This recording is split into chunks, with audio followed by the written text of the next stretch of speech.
నీ మాటలు గైకుంటానికి ఇచ్చిన కృప బట్టి వందనములు. దినములు చెడ్డవి కనుక జ్ఞానముతో సమయాన్ని సద్వినియోగపరుచుకోమంటున్నావు. దేవుడు మాకు ఇచ్చిన ఆ ఆయుష్ని, నువ్వు ఇచ్చిన మాకు తరుణముల్ని, అవకాశాలని కృప చూపించు. యథార్థమైన మార్గములు నీకోసం జీవిస్తానికి సహాయం చేయి. అపవాది కార్యాలు లయపరచు. నన్ను సిలువ చాటు మరుగుపరిచి బిడ్డలతో మాట్లాడినాం. యేసు నామములో ఇచ్చున్నాం తండ్రి, ఆమేన్. మరి ఈరోజు ఫిలిప్పీలు రాసిన పత్రిక, మీ అందరికి ముందు చెప్పినట్లు తీతు ఫిలిప్పీలు రాసిన పత్రిక మనం సైమల్టేనియస్గా ధ్యానిస్తున్నాం. మరి 3వ అధ్యాయం మనం ఈరోజు చూద్దాం. దయచేసి బైబిల్ ఉన్నవారు ఒకసారి మీ బైబిల్ని చూడండి. 3వ అధ్యాయము మెట్టకు నా సహోదరులారా, 3వ అధ్యాయం మొదటి వచనం నుంచి చదువుదాం. మెట్టకు నా సహోదరులారా, ప్రభువునందు ఆనందించుడి. అదే సంగతులను మీకు రాయుట నాకు కష్టమైనది కాదు, మీకు అది క్షేమాకరము. కుక్కల విషయమై జాగ్రత్తగా ఉండుడి, దుష్టులైన పనివారి విషయమై జాగ్రత్తగా ఉండుడి, ఈ ఛేదన ఆదరించు వారి విషయమై జాగ్రత్తగా ఉండుడి. ఎందుకనగా శరీరమును ఆస్పదము చేసుకొనక దేవుని యొక్క ఆత్మ వలన ఆరాధించుచు క్రీస్తు యేసునందు అతిశయపడుచున్న మనమే సున్నతి ఆచరించు వారము. 4వ వచనం చదవండి. కావలనంటే నేను శరీరమును ఆస్పదము చేసుకొనవచ్చును, మరియు ఎవడైనను శరీరమును ఆస్పదము చేసుకొనని ఎడల నేను మరీ ఎక్కువగా చేసుకొనవచ్చును. చాలు. పౌలు గారు ఈ అధ్యాయంలో ఫిలిప్పీన్ సంఘానికి చాలా ముఖ్యమైన మాట రాస్తున్నాడు. ఇక్కడ పౌలు గారు కుక్కలు అని తిడుతున్నారు. ఏమని తిట్టచ్చా క్రైస్తవులు? కుక్క అనొచ్చండి ఎవరన్నా? కానీ అంటున్నాడు దుష్టులు అంటున్నాడు. కామ సంబంధమైన వారు ఏమనుందండి? మ్యూటిలేటర్స్ ఆఫ్ ఫ్లెష్ అని ఉంది ఇంగ్లీష్లో. తెలుగులో ఏముంది అది? ఛేదన ఆచరించు, దుష్టులైన వారి పని విషయం జాగ్రత్తగా ఉండుడి, ఈ ఛేదన ఆచరించు వారి విషయం. ఆచరించేవారు, శరీరాన్ని ఆచరించేవారు. ఎవరిని ఇంత ఇదిగా తిడుతున్నాడు పౌలు? యూదుల్ని తిడుతున్నాడు. ఎందుకంటే ఈ యూదులు ఒక కొంత గుంపు ఏం చేశారంటే పౌలుని వెంబడిస్తున్నారు. పౌలు కొరింథీకి వెళ్తే కొరింథీ, ఎఫెసీకి వెళ్తే ఎఫెసీ, రోమా ప్రాంతానికి వెళ్తే రోమా ప్రాంతములో వీరు వెంబడిస్తూ పౌలు బోధించే బోధనతో పాటు వీరు చెత్తని లేకపోతే వారి హృదయములో అపవిత్రమైన వాటిని విత్తుతున్నారు. ఏంటి వారు విత్తుతున్నారు? ఏంటి? ఎందుకు పౌలు అంత కోప్పడాలి? వీళ్ళు ఏమంటున్నారంటే నువ్వు క్రైస్తవుడు అవ్వాలంటే, నువ్వు యేసుప్రభు బిడ్డ అవ్వాలంటే మొదటగా నువ్వు అబ్రహాము లేకపోతే మోషే ధర్మశాస్త్రాన్ని నువ్వు పాటించాలి. మోషే ధర్మశాస్త్రం ఏమంటుంది? 8వ రోజున నువ్వు సున్నతి చేయబడాలి. మొదటిగా నువ్వు సున్నతి చేయబడాలి. రెండవదిగా సున్నతి చేయబడ్డాక నువ్వు లేకపోతే మీరు ఏమంటే క్రైస్తవులుగా అవుతానికి, బాప్తిజం తీసుకుంటానికి, యేసుని వెంబడిస్తానికి మీకు అన్ని యోగ్యతలు ఉన్నాయి. ఏంటండి? ఏం బోధండి బోధ! ఈరోజు మనుషులు బోధలు చూడండి. ఒక బోధకుడు అంటున్నాడు, మీరు పరలోకానికి వెళ్ళాలంటే 10,000 రూపాయలు కానుకలు వేయాలి. కొంతమంది బోధిస్తున్నారు. ఏమని బోధిస్తున్నారు? నువ్వు యేసుప్రభు నమ్ముకోవాలంటే 100 మందికి భోజనం పెట్టాలి, నువ్వు మందిరంకి 10 వారాలు రావాలి. ఈరోజు మనుష్యుడు చేసిన క్రియల ద్వారంగా మనకి రక్షణ రాలేదు. మనము క్రీస్తు యేసు చేసిన యాగము ద్వారంగా మనము నీతిమంతులు అని పిలవబడుతున్నాం. దయచేసి గమనించండి ప్రియులారా, మీరు జాగ్రత్తగా గమనించండి.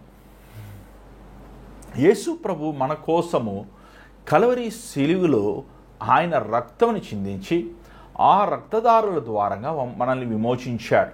అంతేగాని ధర్మశాస్త్రాన్ని వెంబడిస్తాం వలన, సున్నతి చేయబడతాం వలన నువ్వు పరలోకానికి రాజ్యానికి వెళ్ళవు. చూడండి, కొంతమంది మారుతారు. ఏమండి? మేము ఎంతో పెద్ద ఆచారం అండి, మాది ఎంతో పెద్ద కులం అండి, మేము ఎంతో పెద్ద నిష్టైన భక్తి అండి, మేము ఎంతో పవిత్రులమండి. యేసుప్రభుని నమ్ముకున్నాం. ఎవరు నమ్ముకోమన్నాడు? నువ్వు అంత యేసుప్రభుని నమ్ముకుంటావు, నీకు అంత చులకనగా ఉంటే, యేసుప్రభుని నమ్ముకుంటా నీకెంత తక్కువ జాతిగా ఉంటే, యేసుప్రభుని నమ్ముకుంటా నిన్ను ఒక నిన్ను ఒక తక్కువనిగా చేస్తున్నట్లయితే నువ్వు ఎందుకు నమ్ముకుంటావు? చూడండి, నిన్ను ఒక కులములో నువ్వు పుట్టిన మాత్రమున, లేకపోతే కొన్ని ఆచారములు, కొన్ని పద్ధతులు నువ్వు వెంబడించిన మాత్రాన నువ్వు పవిత్రుడు కాదు. యేసు ప్రభు కృప చూపించిన వాడు పవిత్రుడు. ఈ మోషే ధర్మశాస్త్రం మాట్లాడితే మేము అబ్రహాం బిడ్డలమి, మేము మోషే ధర్మశాస్త్రాన్ని పాటిస్తాం మాట్లాడితే యేసు ప్రభు దగ్గరే వాదిస్తున్నారు. అసలు అబ్రహాం ఎవరు, మోషే ఎవరు? దేవుని సేవకులు, యజమానుడు.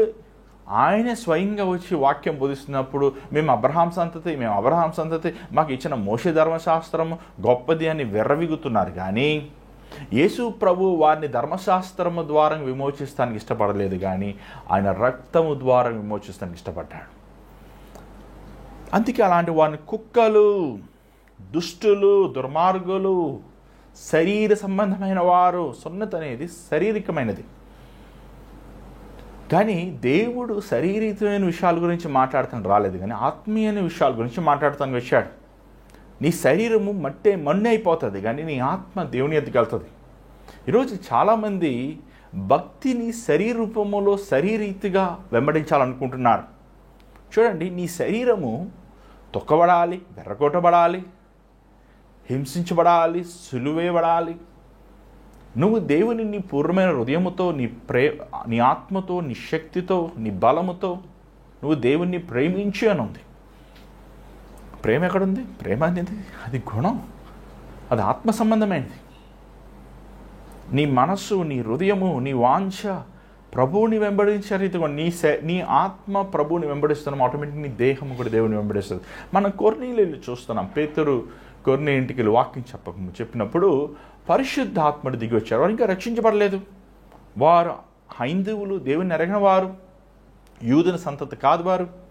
కానీ వారు జీవితంలో పరిశుద్ధాత్మ వారు నింపబడటం చూసి శిష్యులు ఆశ్చర్యపోయారు. ఎందుకంటే శిష్యులు నమ్మింది ఒక సిద్ధాంతం, కానీ దేవుడు సిద్ధాంతాలు మనకి ఇవ్వలేదు, కానీ సంబంధం మనకిచ్చాడు.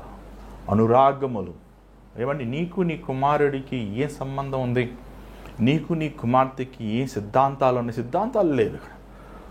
అనుబంధం, అనురాగాలు, ప్రేమ, బంధం. అది దేవుని బిడలమైన మనము ఏ కులము, ఏ జాతి, ఎవరి వంశమని మనము ఎక్కువ మీద మనం ధ్యాస ఉంచుతున్నాము. కానీ క్రీస్తు యేసు ద్వారంగా, ఆయన చిందించిన రక్తము ద్వారంగా, విమోచన ద్వారంగా మనం ఆయన బిడ్డలం అయ్యాము అనే సంగతిని పౌలు స్పష్టంగా చెబుతున్నాడు. అంత మాత్రం కాదయ్యా, నేను చెప్పాలంటే, నేను అతిశయపడాలంటే, లేకపోతే నా గురించి మీకు చెప్పాలంటే, లేకపోతే నేను శరీరరీతి అయిన విషయాల్లో మీకు నా గురించి చెప్పాలంటే, మొదటగా నేను 8వ రోజున సున్నతి చేయబడ్డాను.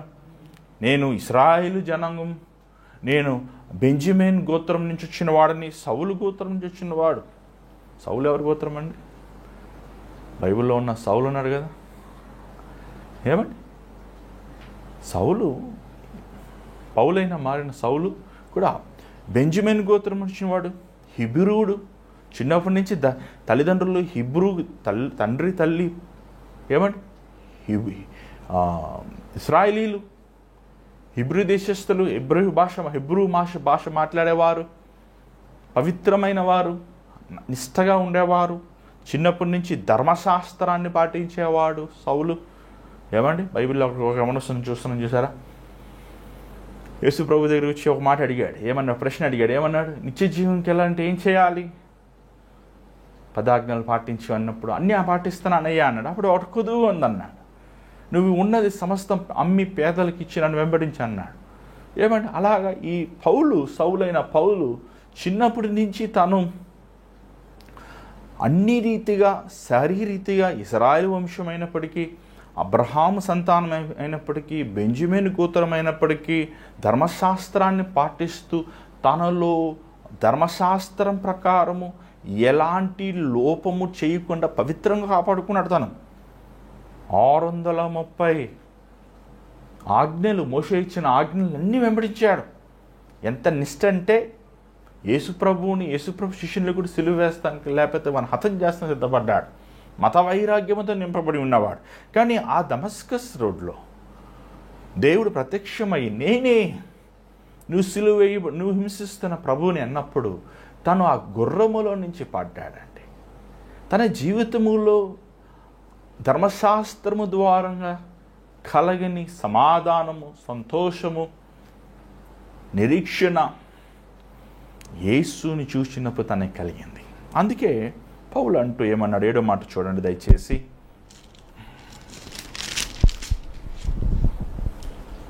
అయినను ఏవేవి నాకు లాభకరములై ఉండెనో వాటిని క్రీస్తు నిమిత్తము నష్టముగా ఎంచుకొంటిని. నిశ్చయముగా నా ప్రభువైన యేసుక్రీస్తు గూర్చిన అతి శ్రేష్టమైన జ్ఞానము నిమిత్తమై సమస్తమును నష్టముగా ఎంచుకొనుచున్నాను. చాలు. ఏమంటే ఎంత చక్కని మాట. ఏమేమి లాభముగా ఎంచుకుంటునో అది క్రీస్తు నిమిత్తము నేను నష్టముగా ఎంచుచున్నాను. ఏమండి, ఈరోజు ఒక జాబ్ వస్తే దేవుని మర్చిపోతారు. ఏమండి పొద్దున లేస్తే పని పని పని అంటారు, దేవుని సేవ చేయరు, దేవుని కోసం బ్రతకరు, దేవుని వాక్యం చదవరు, దేవుని మార్గంలో నడవరు. ఏం నష్టపోతున్నావు నువ్వు దేవుని కోసం? ఎగ్జామ్స్ పాస్ ఎలా ప్రార్థన చేయని అడుగుతారు, ఇంటర్వ్యూ క్లియర్ చేయమని ప్రార్థన చేయని అడుగుతారు. కానీ అన్ని క్లియర్ చేశాక ఏం చేస్తున్నారు మీరు? దేవుని కార్యాలన్నీ మీరు నిర్లక్ష్య పెడుతున్నారు. ఏమండి, ఎంత ఎంత ఎంత వేదనకరమైనది, ఎంత బాధకరమైన సంగతి ఇది. దేవుని వాక్యము నిర్లక్ష్య పెట్టేవారు, దేవుని కోసము నష్టపోకుండా దేవుని నామమును సంపాదించుకొని ఆశించిన వారు ఎంత భయంకరమండి. ఈరోజు చూస్తున్నావు, ఏ నష్టపోతున్నావు నువ్వు ప్రభు కోసం? నీకోసం ప్రాణం ఇచ్చిన ప్రభు కోసము నువ్వు ఏమి నష్టపోతున్నావు? సౌలైన పౌలు తను ఆ సద్దుకాయి దాంట్లో ఒక మెంబర్ ఆఫ్ కౌన్సిల్ అయినా, గమాలీయుడి దగ్గర చదువుకున్న వ్యక్తి, చాలా మిక్కిలి జ్ఞానం కలిగిన వ్యక్తి, బాగా చదువుకున్న వ్యక్తి, అనుకుంటే రాజ్యముని లేకపోతే యూదులని లేకపోతే రోమ సామ్రాజ్యములో ఒక ప్రధానమైన స్థానంలో ఉండగలిగిన వ్యక్తి, లోకరీతిగా ఒక ఉన్నతమైన స్థాయిలో ఉండొచ్చు. కానీ సమస్తముని దేవుని కోసం పెంటగా ఎంచుకున్నాను. మన ఒక తమ్ముడు వచ్చాడండి, సేవ చేస్తానన్నా, బాగుంది సేవ చేయి, అయ్యగారి దగ్గర ఉంటాను, అయ్యగారి పరిచయం చేస్తానన్న దేవుని సేవకులు. సడన్గా ఏమైందంటే వాళ్ళ తల్లిదండ్రులు చదువుకో బాబు అంటే సేవ చేస్తానన్నవాడు, దేవుని కోసం బతుకుతానన్నవాడు ఏం చేశాడు? దేవుని సేవ ఆపేశాడు. చదువు ఎక్కువైపోయింది. చెప్పండి, ఎంతమంది ఈరోజు చదువుకున్నారు? చదువుకున్న వాళ్ళందరూ ఏమండి ఉద్యోగాలు ఉన్నాయా? ప్రభుత్వాలు పట్టుకుని తిడుతుంటారు, సెంట్రల్ గవర్నమెంట్ ఇవ్వలేదు, స్టేట్ గవర్నమెంట్ ఇవ్వలేదు. ఎందుకు ఇస్తుంది గవర్నమెంట్ నీకు? ఎందుకు ఇవ్వాలి అసలు? ఏమండి, నీ కన్న తల్లిదండ్రులనే నిన్ను పెంచలేకపోతున్నారు, ఎందుకు ప్రభుత్వం నేను ఎందుకు పెంచాలి అసలు చెప్పు? ఏమండి, దేశ చట్ట ప్రకారం 18 సంవత్సరాలు వస్తే యు ఆర్ అడల్ట్. నువ్వు సమాజంలో కష్టపడి నువ్వు నీ ఆహారం, నీ భోజనం నువ్వు సంపాదించుకోవాలి. నాకు వాళ్ళది ఇవ్వలేదు, వీడిది ఇవ్వలేదు, ఎవరేమిస్తారు నీకు? ఎప్పుడు చూసినా చాలామంది మనుషుల మీద ఆధారపడతారు, లేకపోతే కన్నవారి మీద ఆధారపడతారు, లేకపోతే అధికారుల మీద ఆధారపడతారు. చూడండి, నీకు తలాంతు ఉంటే నువ్వు బతుకుతావు. నీకు తలాంతు లేనప్పుడు ఏం చేయగలం? ఇక్కడ చూసినట్లయితే క్రీస్తు కోసం నష్టపోతాము. చూడండి, మత్తయి సువార్త 13వ అధ్యాయము, మత్తయి సువార్త 13వ అధ్యాయము 45 నుంచి 46 ఒకసారి చదవండి. ఓకే, 13వ అధ్యాయం 45 నుంచి చదవండి. 45. అందుచేత ఆ మనుష్యుని కడప స్థితి మొదటి స్థితి కంటే చెడ్డదగును. అది కాదు, మత్తయి సువార్త 13వ అధ్యాయము 45వ వచనం 46వ వచనం చదవండి. మరియు పరలోక రాజ్యము మంచి ముత్యములను కొనవెదుకుచున్న వర్తకుని పోలి ఉన్నది. అతడు అమూల్యమైన ఒక ముత్యమును కనుగొని పోయి తను కలిగినదంతయు అమ్మి దానిని కొనును. మరియు పరలోక రాజ్యము మరియు పరలోక రాజ్యము మంచి ముత్యములను వెదకుచున్న వర్తకుని పోలి ఉన్నది. అతడు అమూల్యమైన ఒక ముత్యమును కనుగొని పోయి తనకు కలిగినదంతయు అమ్మి దాని కొనును. ఏమంటే ఒక ముత్యం చాలాసార్లు ఒక మర్చెంట్ ఉంది, వ్యాపారస్తుడు. ఏమంటే ఒక మంచి ముత్యముని కొనడానికి ఏం చేస్తాడు, తనకున్నదంతా అమ్మివేసి అది కొంటాడు. అలాగా పౌలు అంటున్నాడు ఏమంటే, నాకు ఉన్న సమస్తము నేను అమ్మివేస్తాను కదా, నష్టపోయి పోగొట్టుకుని నా దేవుని రాజ్యమును సంపాదించుకుంటున్నాను, నా ప్రభు హృదయములో స్థానం సంపాదించుకుంటున్నాను, నా దేవుని చిత్తమును చేస్తానికి, దేవుని ఉద్దేశం చేస్తానికి నాకున్న ఆరోగ్యము, నాకున్న అవకాశాలు, నాకున్న లోకరీతైన సంపదలు, దీవెనలు అంతా నేను పెంటవలే ఎంచుతున్నాను. 8వ వచనం చూడండి, నేను చదవండి 8వ వచనం ఒకసారి చదవండి దయచేసి. నిశ్చయముగా ఫిలిప్పీయులకు రాసిన పత్రిక 3వ అధ్యాయము 8వ వచనం. నిశ్చయముగా నా ప్రభువైన యేసుక్రీస్తు గూర్చిన అతి శ్రేష్టమైన జ్ఞానము నిమిత్తమై సమస్తమును నష్టముగా ఎంచుకొనుచున్నాను. క్రీస్తును సంపాదించుకొని ధర్మశాస్త్ర మూలమైన నా నీతిని గాక క్రీస్తునందలి విశ్వాసము వలనైన నీతి అనగా విశ్వాసమును బట్టి దేవుడు అనుగ్రహించు నీతి గలవాడనై ఆయన అందు ఆగపడు నిమిత్తమును ఏ విధము చేతనైనను మృతులలో నుండి నాకు పునరుద్ధాతన కలుగవలెనని ఆయన మరణ విషయములలో సమానుభావము గలవాడనై ఆయనను ఆయన పునరుద్ధాతన బలమును ఎరుగు నిమిత్తము ఆయన శ్రమలలో పాలివాడగుట ఎట్టుదో ఎరుగు నిమిత్తమును సమస్తమును నష్టపరుచుకొని వాటిని పెంటతో సమానముగా ఎంచుకొనుచున్నాను. పెంటగా సమానం ఎంచుకుంటున్నాడు. క్రీస్తుతో శ్రమలు అనుభవిస్తాం భాగ్యము, క్రీస్తుతో అవమానాలు నిందలు అనుభవిస్తాము దీవెన. ఏమంటే ఈరోజు మనం చూడండి ఏంటి నష్టపడుతున్నాం, ఒక మాట అబద్ధాలు, చాలామంది ఫేక్ ఎక్స్పీరియన్స్లు పెడుతున్నారు. ఏమండి గ్యాప్ వచ్చేసింది 2 సంవత్సరాలు 3 సంవత్సరాలు ఫేక్ ఎక్స్పీరియన్స్ పెట్టమంటారా? ఏంటి నువ్వు సంపాదించుకునేది? నువ్వు ఉద్యోగం సంపాదించుకోవచ్చేమో, నువ్వు దేవుని రాజ్యంని పోగొట్టుకుంటావు. ఒకడు లోకమంతా సంపాదించుకుని తన ప్రాణంను పోగొట్టుకుంటే ఏం లాభం? అంటే ఏంటి, తన ప్రాణం పరలోకానికి వెళ్ళకపోతే ఏం ప్రయోజనం?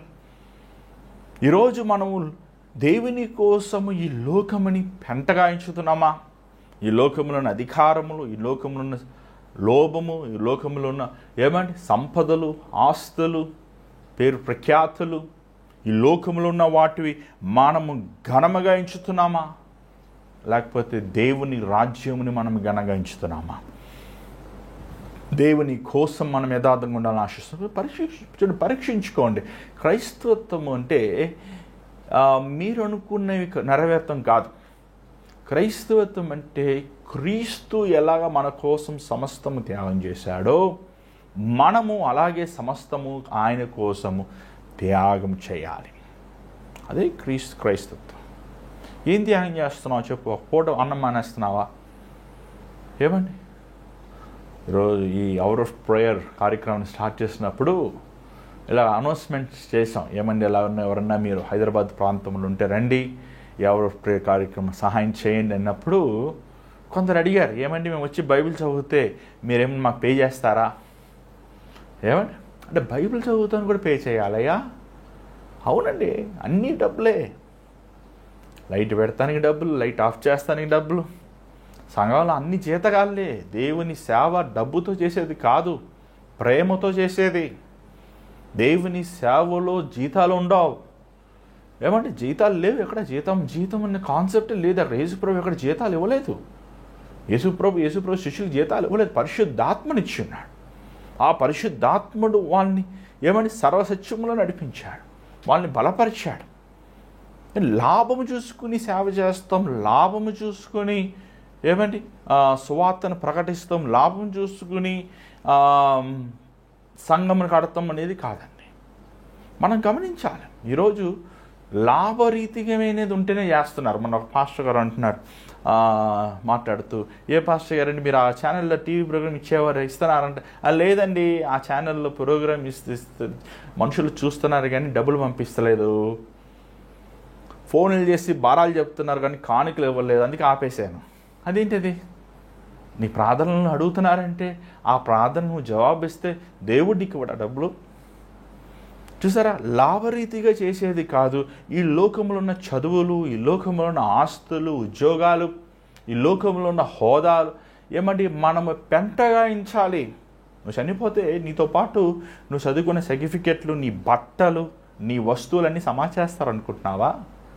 ఏమన్నా మా చనిపోయినప్పుడు ఏం చేస్తారు? మన అన్నీ అనాథాశ్రమం ఇచ్చేస్తారు, మనకున్నవన్నీ కాల్చిపడేస్తారు, డస్ట్బిన్లో వేసేస్తారు. ఈరోజు చాలామంది కొట్టుకుంటారు, నా చీర, నా వస్తువులు, నా కుర్చీ, నా స్థలము. నీలో ప్రాణం పోయాక నీ కనీసం నీ చెవులకి ముక్కులు కొన్నాయి లేకపోతే వేళ్ళు కొన్నాయి కూడా ఉంచారు. నీ ఫోన్ నీతో పాటు సమాచేస్తారు అనుకుంటున్నావా? నీతో పాటు నీ వస్తువులను సమాచేస్తాను అనుకుంటున్నావా? వేరేవాడా, నీ ప్రాణం ఈరోజు దేవుడు తీసేస్తే ఏం చేస్తావు? పెంటగా ఏంటి? విలువైనది నీ ఆత్మ, విలువైనది దేవునిచ్చిన సమయము, విలువైనది ఆయనతో సమయం గడుపుతామని గ్రహించుకోవేంటి?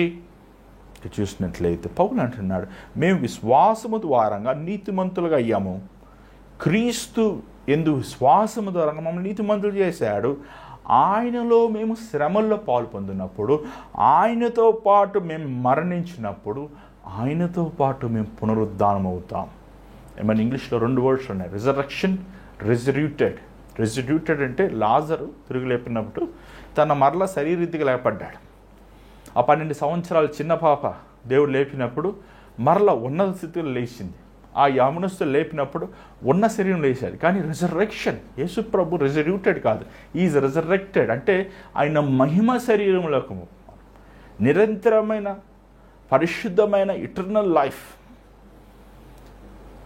ఈరోజు దేవుడు మనకి పునరుద్ధానమైన జీవితం ఇవ్వాలని ఆశిస్తున్నాడు, పునరుద్ధానమైన బ్రతుకు. మనం మరణించాక ఈ లోకములో మరలా మనము శరీరీతిగా జన్మిస్తాం కాదు, కానీ మహిమ శరీరముతో ఆయనను మనము ఆరాధించే వరకు ఉండాలని ఆశిస్తున్నాడండి. ఇక్కడ చూసినట్లయితే 12వ వచనం చదవండి దయచేసి.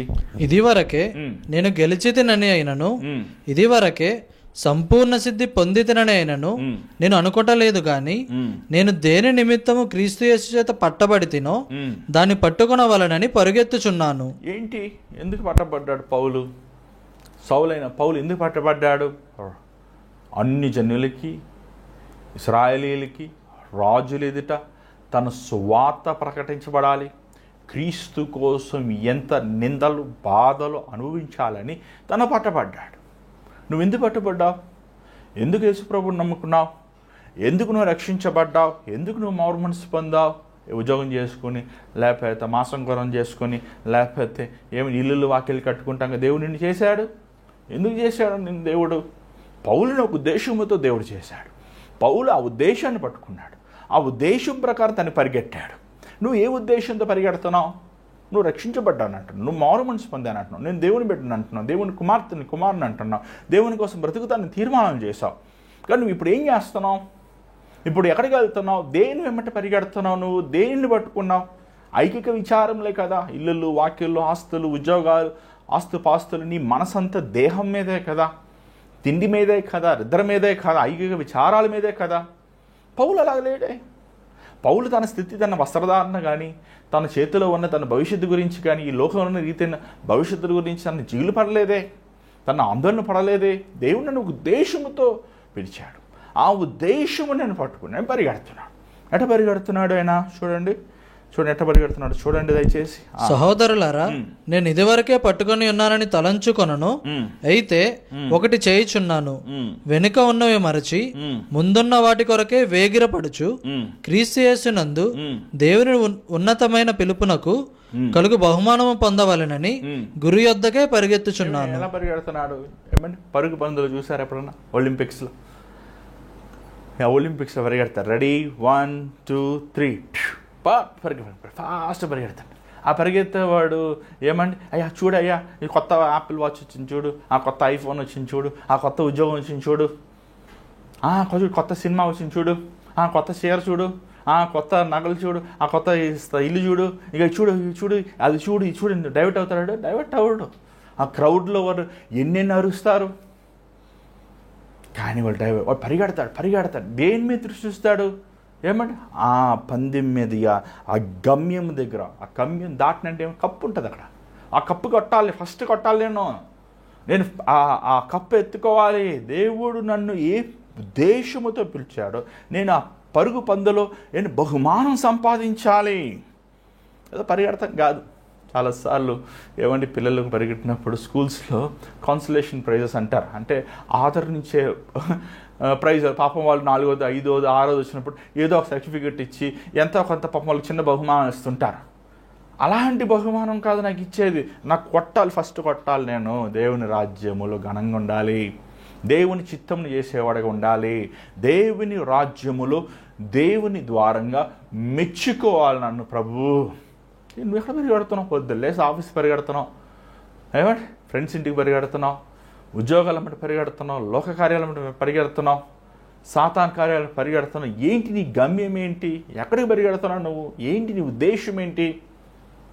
ఏమంటే పౌలు అంటున్నాడు, నేను ఉద్దేశం ఉందాయా? ఆ ఉద్దేశం ఏంటంటే సువార్తను ప్రకటించాలి, క్రీస్తు ప్రేమను చాటాలి, క్రీస్తు కోసం సంఘములు కట్టాలి, క్రీస్తుని హెచ్చించాలి, ఆయన మహిమపరచాలి. ఏమండి నా దృష్టి పరలోకం మీదే ఉంచాను.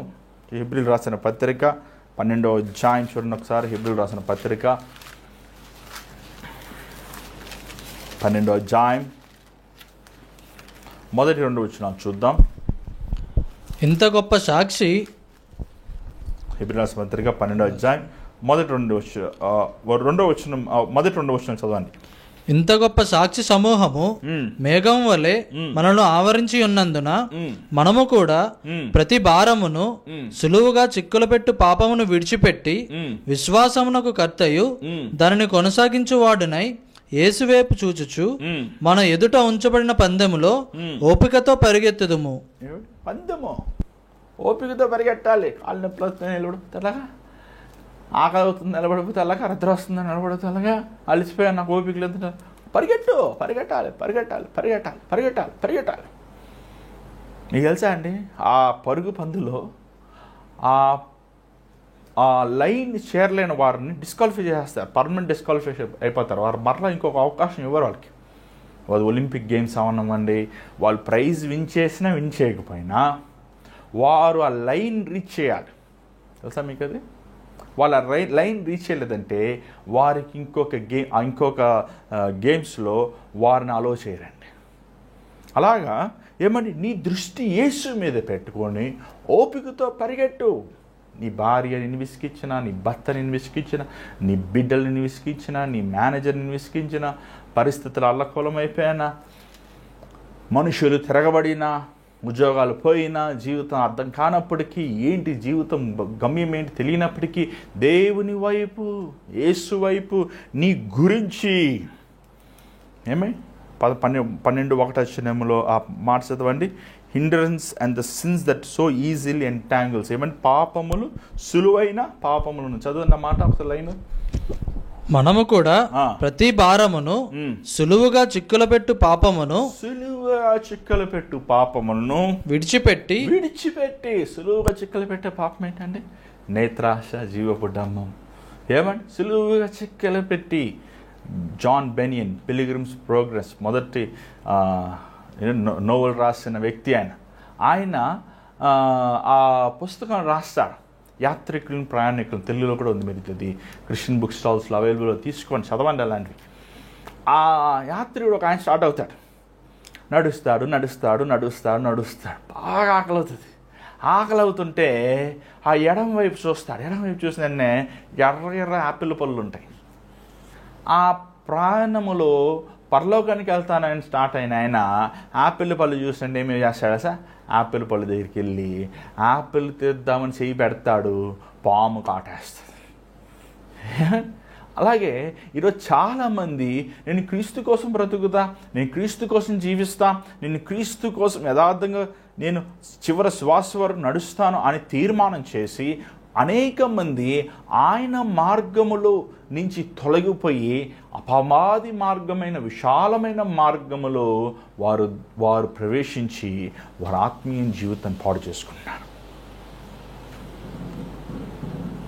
ఈరోజు మీ జీవితం ఎలా ఉంది? మీ బతుకు ఎలా ఉంది? మీ హృదయ ఆలోచనలు ఎలా ఉన్నాయి? మీ జీవితంలో ఉన్న పోరాటాలు ఎలా ఉన్నాయి? మీ హృదయంలో ఉన్న స్థితిగతులు ఎలా ఉన్నాయి? మీ హృదయంలో ఉన్న ఆలోచన, మీ హృదయంలో స్థిరమైన గురి పెట్టుకున్నారా పరలోకం వైపు, యేసు మీద? ఎన్ని కష్టములు వచ్చినా, ఎన్ని బాధలు వచ్చినా, ఎన్ని అవమానాలు వచ్చినా, ఎన్ని పోరాటాలు వచ్చినా నేను యేసుని విడవను ఆయన సేవలో నేను ఆయన కోసం చివరి శ్వాస వరకు జీవిస్తాను, నాకు ఆయన ప్రధానము, ఆయన నాకు ముఖ్యము అని ఒక తీర్మానముతో మీరు వెళ్తున్నారా? లేకపోతే అందరూ నమ్ముకుంటున్నారు యేసయ్యని, మనం నమ్ముకుందాం, అందరూ వెంబడిస్తున్నారు మనం వెంబడిస్తాం, యేసయ్యని నమ్ముకుంటే మనకి ఏదో లాభం దొరుకుతుంది, లేకపోతే ఏదో మనకి దీవెన దొరుకుతాయి అని ప్రభువుని వెంబడిస్తున్నారా? ప్రియమైన దేని బిడ్డలారా, పౌలు తన గురిని, తన దృష్టిని, తన ఉద్దేశమని తను స్థిరముగా తీర్మానం చేసుకున్నాడండి. ఒక్కసారి దేవుడు పిలిచాడు. తన పిలుపు, దేవుడు నన్ను పిలిచింది ఎందుకు పిలిచాడు? ఆయన చిత్తము నెరవేర్చుకోసం, ఆయన ఉద్దేశం దేవుడు ఈరోజు మనందరిని పిలిచాడు. ఈరోజు నువ్వు యేసు ప్రభు దేవుడు నా కోసం ఆయన శిలువలో మరణించాడు, ఆయన పునరుద్ధానుడయ్యాడు, ఆయన మనల్ని విమోచించాడు అని నువ్వు విశ్వసిస్తున్నావంటే దేవుడు నీకు ఆ గ్రహింపిచ్చాడు.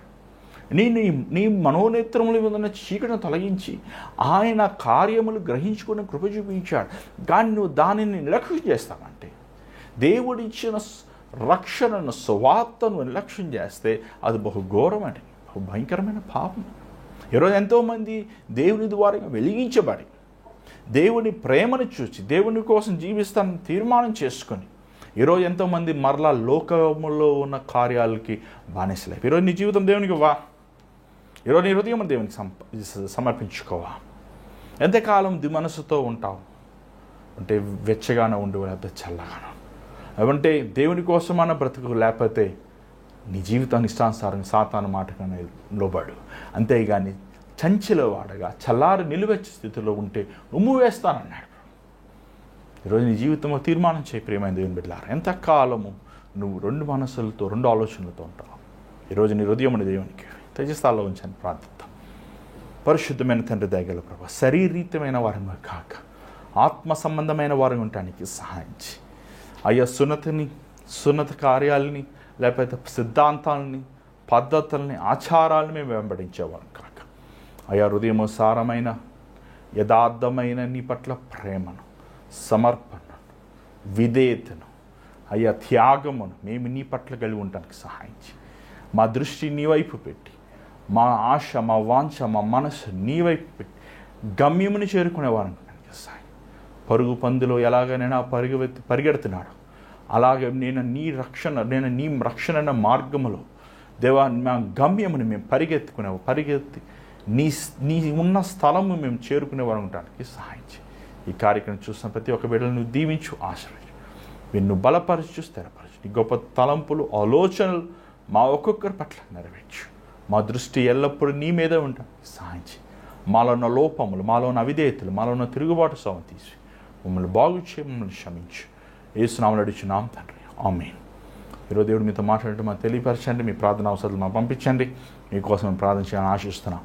ఈ భారమైన పరిచయలో మీరు కూడా పాల్పొందాలని ఆశిస్తే, దేవుడిని ప్రేరేపిస్తే మీ గుప్పులిప్పి మీ వివరాలను పంపించవచ్చు. మరి దేవుడి చేతి మీద మళ్ళీ రేపు కలుసుకుందాం. అంతవరకు God bless you. Take care.